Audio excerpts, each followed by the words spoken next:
আসসালামু আলাইকুম। সবার আগে বাছাই করা 10টি আন্তর্জাতিক খবর জানিয়ে দেব। প্রথমেই থাকছে শিরোনাম। তবে তার আগে অনুরোধ থাকবে ভিডিওটিতে একটি লাইক দিবেন।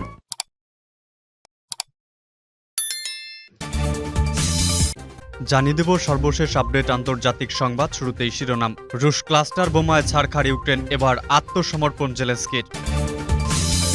মার্কিন মুক্ত পারস্য উপসাগর, যুক্তরাষ্ট্রকে জব্দ করতে ইরান সৌদির জবরদস্ত প্ল্যান, মাস্টারমাইন্ড চীন।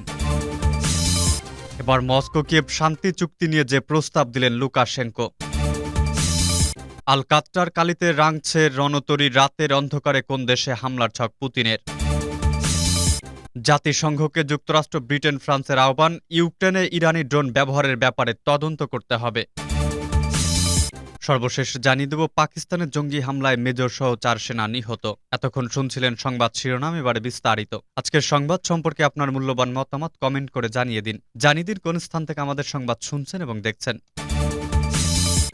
রুশ ক্লাস্টার বোমায় ছাড়খাড় ইউক্রেন, এবার আত্মসমর্পণ জেলেনস্কির। এমনিতেই সম্পর্ক থাকার কথা নয় কুরুক্ষেত্র যুদ্ধ ও রাশিয়া ইউক্রেনের সামরিক সংঘর্ষের মধ্যে, কিন্তু সে যুগে অর্জুনের তীর যেন এখনকার ক্লাস্টার বোম। দূরদর্শনের বি আর চোপড়ার মহাভারতে প্রথম দেখা গিয়েছিল সেই প্রযুক্তি। অর্জুন তার ধনুক গান্ডীব থেকে তীর ছুঁড়ছেন, আর একটি তীর থেকেই ঝাঁকে ঝাঁকে বেরিয়ে কৌরব সেনাদের প্রাণ নিচ্ছে। সমরাষ্ট্রের ওই ধরনের প্রযুক্তিরই এখনকার সংস্করণ বলা যেতে পারে ক্লাস্টার বোম বা ক্লাস্টার মিউনিশন, যা গুচ্ছ বোমার সমষ্টি, এক মারণাস্ত্র।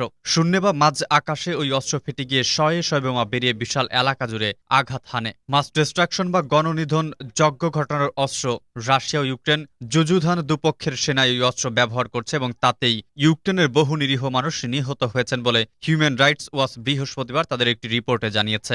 গণহত্যার ওই হাতিয়ার ইউক্রেনকে তারা সরবরাহ করছে কিনা ইউএস এর কাছে তা জানতে চেয়েছে আন্তর্জাতিক ওই মানবাধিকার সংগঠন। ইউক্রেন ও রাশিয়াকে তারা ওই অস্ত্রের ব্যবহার বন্ধ করতে বলেছে এবং সেই সঙ্গে ইউক্রেনকে ওই অস্ত্র সরবরাহ না করতে তারা আর্জি জানিয়েছে ইউএসকে। জুনে পেন্টাগনের অফিসিয়ার জানান রুশ সেনাকে পিছু হটাতে ক্লাস্টার মিউনিশন কার্যকর হতে পারে। তবে কংগ্রেসের বিধিনিষেধ ও মিত্র দেশগুলোর উদ্বেগের কারণে কিয়েভের জন্য সেই অস্ত্র অনুমোদিত হয়নি। ইউক্রেন বেশ কিছুদিন ধরেই ইউএস এর কাছে ক্লাস্টার বোম চাইছে। হিউম্যান রাইটস ওয়াচ 100 জনেরও বেশি লোকের সঙ্গে কথা বলেছেন, জেনেছেন এজিয়াম শহরের আশেপাশে ইউক্রেনের ক্লাস্টার মিউনিশন রকেট নিক্ষেপ করেছিল। ওই হামলায় অন্তত 8 জন সাধারণ মানুষ নিহত ও 15 জন আহত হন। ক্লাস্টার মিউনিশন গুচ্ছ বোমার সবকটার সঙ্গে সঙ্গে না ও ফাটতে পারে, কিন্তু কয়েক মাস বা কয়েক বছর পর অসতর্কতাবশত স্থানীয়দের কারো হাতে সেগুলো পড়ে বহু মানুষের প্রাণহানি ঘটায়। এই ধরনের অস্ত্র ব্যবহার নিষিদ্ধ করতে দুনিয়ায় 120টিরও বেশি দেশ একটি আন্তর্জাতিক চুক্তি স্বাক্ষর করেছিল, যদিও সেই তালিকায় নেই রাশিয়া, ইউক্রেন ও ইউএস এর মতো দেশ। মার্কিন মুক্ত পারস্য উপসাগর, যুক্তরাষ্ট্রকে জব্দ করতে ইরান সৌদির জবরদস্ত প্ল্যান, মাস্টারমাইন্ড চীন। পারস্য উপসাগর থেকে যুক্তরাষ্ট্রকে তাড়াতে জাঁকিয়ে বসার স্ট্র্যাটেজি সৌদি ইরানের। ভারতকে নিয়ে বড় প্ল্যানিং ইরানের। রিস্ক বাড়ছে মার্কিন যুক্তরাষ্ট্রের, অশান্তির আগুনে জ্বালাচ্ছে সেই তেল। পারস্য উপসাগরে যুক্তরাষ্ট্রের ফায়ার পাওয়ারের ধারের কাছেও ঘেঁষতে পারবে তো সৌদি ইরান। চীনের হাত ধরে সদ্য জোড়া লাগা সৌদি ইরানের সম্পর্ক নিয়ে কোনো ধারণা পোষণ করছে যুক্তরাষ্ট্র। হালকা চালে দেখলে বড় ভুল হবে। পারস্য উপসাগর থেকে কি যুক্তরাষ্ট্র পাততারি গোটানোর সময় এসেছে? মুনাফা লুটবে চীন। ইরান আর সৌদির হাত শক্ত করছে বেইজিং। এ কার্ডটা হচ্ছে মধ্যপ্রাচ্যের দেশগুলো কি আছে যুক্তরাষ্ট্রের কপালে। যৌথ নৌবাহিনী গঠন করতে যাচ্ছে ইরান, সৌদি আরব। সঙ্গে দিচ্ছে সংযুক্ত আরব আমিরাত, বাহরাইন, কাতার, ওমান সহ মধ্যপ্রাচ্যের আরও কয়েকটি দেশ। চূড়ান্ত সিদ্ধান্ত কি নেওয়া হয়ে গেছে কি জানা যাচ্ছে। সব থেকে বড় কথা, ইরান সৌদি যা ঘটাতে চলেছে তাতে নাকি পৃষ্ঠপোষক করছে চীন। আর এই বাহিনী গঠনের লক্ষ্য একটাই, পারস্য উপসাগরের নিরাপত্তা জোরদার করা। পুরো ব্যাপার থেকে একটা জিনিস পরিষ্কার, এক, ইরান আর সৌদির বন্ধুত্ব গভীর ও গাঢ় হচ্ছে। দুই, মধ্যপ্রাচ্যের দেশগুলোর পারস্য উপসাগরের মার্কিন সামরিক উপস্থিতি আর সহ্য করতে পারছে না। তাই ভাবতে হচ্ছে, যদি সত্যি ইরান, সৌদি, সংযুক্ত আরব আমিরাত, বাহরাইন, কাতার মিলে এক যৌথ নৌবাহিনী গঠন করে তাহলে পরিস্থিতি কোন দিকে মোড় নেবে। এই পারস্য উপসাগরীয় তীরবর্তী দেশগুলোই পৃথিবীর প্রধান জ্বালানি তেল উত্তোলক দেশ, আর পারস্য উপসাগর হলো বিশ্বজুড়ে তেল সরবরাহের মেইন রুট। কিন্তু প্রশ্ন হলো, ইরান সৌদির নিজস্ব যৌথ প্রতিরক্ষা জোট যুক্তরাষ্ট্রের জন্য কতটা রিস্ক ফ্যাক্টর হয়ে দাঁড়াবে। বিশেষজ্ঞদের একাংশের মতে এখনো পর্যন্ত পারস্য উপসাগরে যুক্তরাষ্ট্রের নৌবাহিনীর সবথেকে শক্তিশালী নৌশক্তি। যুক্তরাষ্ট্রের বিরুদ্ধে সরব ইরান, কারণ দীর্ঘদিন ধরে বিভিন্ন সময়ে পশ্চিমারা একাধিক নিষেধাজ্ঞা ইরানকে জর্জরিত করেছে। সুযোগ বুঝে ইরানও যুক্তরাষ্ট্রের বিরুদ্ধে গলা তুলছে। ইরান স্পষ্টভাবে বলেই দিয়েছে, যৌথ নৌবাহিনী গঠন হতে তারা পারস্য উপসাগরে আর কোনো বিদেশি শক্তিকে সহ্য করবে না, আর কোনো বিদেশি শক্তির উপস্থিতি মেনেই নেওয়া হবে না। এই যৌথ প্রয়াসে ভারত, ইরাক সহ পাকিস্তানকেও সঙ্গে নিতে চাইছে ইরান। অলরেডি প্ল্যান সাজানো হয়ে গেছে। যুক্তরাষ্ট্রের কাছে পরিস্থিতি মোটেই সুবিধের ঠেকছে না। জানি রাখি, এই রুটে ইরানের তেলবাহী জাহাজ ছুটে গেছে। মার্কিনরা জব্দ করে নিষেধাজ্ঞার দোহাই দিয়ে একইভাবে জবাব দেয় ইরান। সেক্ষেত্রে যৌথ নৌবাহিনীর গঠনের বিষয়টি এখনো আলোচনার টেবিলে থাকলেও যুক্তরাষ্ট্রের ঘুম হারাম হয়ে গেছে। কারণ বিপরীত দিক থেকে শুধু ইরান দাঁড়িয়ে নেই, সঙ্গে রয়েছে সৌদি ও সংযুক্ত আরব আমিরাতের, যাদের সঙ্গে খুব একটা ভালো সম্পর্ক নেই যুক্তরাষ্ট্রের। তবে এখানে একটা কথা বলতে হচ্ছে, পারস্য উপসাগরে যুক্তরাষ্ট্রের একারই যে পরিমাণ সামরিক শক্তি, তার ধারের কাছেও পারস্য উপসাগরের তীরবর্তী দেশগুলোর সম্মিলিত শক্তি পৌঁছতে পারেনি। তবে এটাও ভাবার বিষয় যে সম্প্রতি চীনের মধ্যস্থতায় সৌদি আরব এবং ইরানের মধ্যকার সম্পর্ক জোড়া লেগেছে। 40 বছরের শত্রুতা ভুলে একে অপরের কাছে আসা শুরু করেছে দেশ দুটি। দুটো দেশের মধ্যে কূটনৈতিক তৎপরতাও বেড়েছে। এবার মস্কো কিয়েভ শান্তি চুক্তি নিয়ে যে প্রস্তাব দিলেন লুকাশেঙ্কো। রাশিয়ার ভাড়াটে সেনা সরবরাহকারী প্রতিষ্ঠান ওয়াগনারের বিদ্রোহ দমনে মধ্যস্থতা করেছিলেন বেলারুশের প্রেসিডেন্ট আলেকজান্ডার লুকাশেঙ্কো। এবার তিনি মস্কো এবং কিয়েভের মধ্যে শান্তি চুক্তির মধ্যস্থতা করার প্রস্তাব দিয়েছেন। বৃহস্পতিবার বেলারুশের রাজধানী মিন্স্কের সাংবাদিকদের সঙ্গে আলাপকালে লুকাশেঙ্কো এ প্রস্তাব দেন। রুশ সংবাদ সংস্থা তাসের বরাত দিয়ে বার্তা সংস্থা রয়টার্স এবং ব্রিটিশ সংবাদ মাধ্যম দ্য ইন্ডিপেন্ডেন্ট পৃথক দুই প্রতিবেদনে তথ্য জানা গেছে।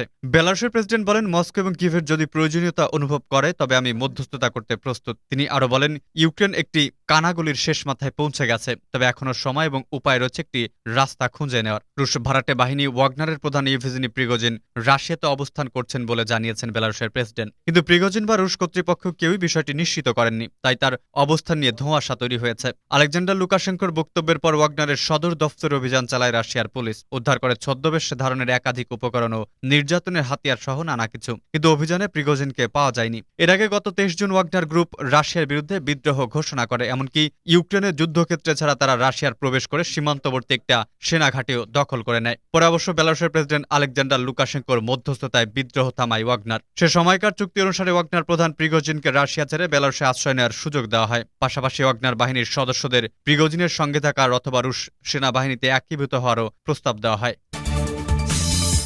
আল কাত্রারকালিতে রাঙছে রণতরী। রাতের অন্ধকারে কোন দেশে হামলার ছক পুতিনের? কৃষ্ণ সাগরের দিক থেকে এবার ইউক্রেনের ওপর হামলা চালাবে রাশিয়া। ক্রেমলিনের প্রাসাদে বসে সেই হামলার নীল নকশা চূড়ান্ত করছেন ভ্লাদিমির পুতিন। যুদ্ধের 16 মাসের মাথায় রুশ রণতরীগুলোর রং বদলে বাড়ল জল্পনা। সম্প্রতি উপগ্রহ চিত্রে মস্কোর একাধিক যুদ্ধজাহাজ ছবি প্রকাশ্যে আসে। সেখানে রণতরীগুলির রং মূলত আমূল ফেলতে দেখা দিয়ে গেছে। পশ্চিমা সংবাদ মাধ্যমগুলির প্রতিবেদন অনুযায়ী অন্তত 4টি যুদ্ধজাহাজের রং বদলেছে ক্রেমলিন। রণতরীগুলোর রং কালো করা হয়েছে বলে জানা গিয়েছে। উল্লেখ্য যে উপগ্রহ চিত্রের রং বদল হওয়া রুশ যুদ্ধজাহাজগুলির ছবি ধরা পড়েছে। সেটি চলতি বছরের 22 জুনের তোলা বলে জানা গিয়েছে। কৃষ্ণসাগরের উপর ক্রিমিয়ার সেবাস্তোপোলের ওই জাহাজগুলিকে নোঙর করে রাখা হয়েছিল। রণতরীগুলির রং বদলের তত্ত্বাবধানে ছিলেন রিয়ার অ্যাডমিরাল পদমর্যাদার অন্তত 2-3 জন অফিসার। রং বদল হয়ে যাওয়া রুশ যুদ্ধজাহাজগুলির ছবি ইতোমধ্যেই সোশ্যাল মিডিয়ায় ভাইরাল হয়েছে। প্রতিরক্ষা বিশেষজ্ঞদের দাবি, 4টি জাহাজের মধ্যে 3টি ডেস্ট্রয়ার ও ফ্রিগেট ক্লাসের। এই রণতরীগুলো কালিব্র ক্রুজ মিসাইল বহনের সক্ষম। এছাড়া একটি মাইন সুইপারেরও রং বদল করেছে রুশ নৌসেনা। জাতিসংঘকে যুক্তরাষ্ট্র, ব্রিটেন, ফ্রান্সের আহ্বান, ইউক্রেনে ইরানি ড্রোন ব্যবহারের ব্যাপারে তদন্ত করতে হবে। তেহরান যে মস্কোকে ড্রোন দিয়েছে সে ব্যাপারে যুক্তরাষ্ট্র, ফ্রান্স ও ব্রিটেন জাতিসংঘের নিরাপত্তা পরিষদের প্রস্তাব লঙ্ঘনের জন্য ইরান ও রাশিয়াকে অভিযুক্ত করেছে। রাশিয়ার সামরিক বাহিনী ওই ড্রোন দিয়ে ইউক্রেনের শহরগুলিতেও পর্যায়পরী হামলা চালিয়েছে। প্রস্তাব বাস্তবায়নের বিষয়ক অর্ধবার্ষিক বৈঠকের সময় তারা ওই লঙ্ঘনের বিষয়টি দেখার জন্য জাতিসংঘের প্রতি আহ্বান জানান। পাকিস্তানের জঙ্গি হামলায় মেজর সহ 4 সেনা নিহত। উত্তর পশ্চিম পাকিস্তানে জঙ্গিদের সাথে সংঘর্ষ এবং আত্মঘাতী গাড়ি বোমা হামলায় সেনাবাহিনীর একজন মেজর সহ অন্তত 4 সেনা নিহত হয়েছে। বৃহস্পতিবার সামরিক বাহিনীর এক বিবৃতিতে বলা হয়েছে, আফগানিস্তানের সীমান্তবর্তী এবং জঙ্গিদের সাবেক শক্ত ঘাঁটি খাইবার পাখতুনখোয়া প্রদেশের খাইবার এবং উত্তর ওয়াজিরিস্তান জেলায় এই ঘটনা ঘটে।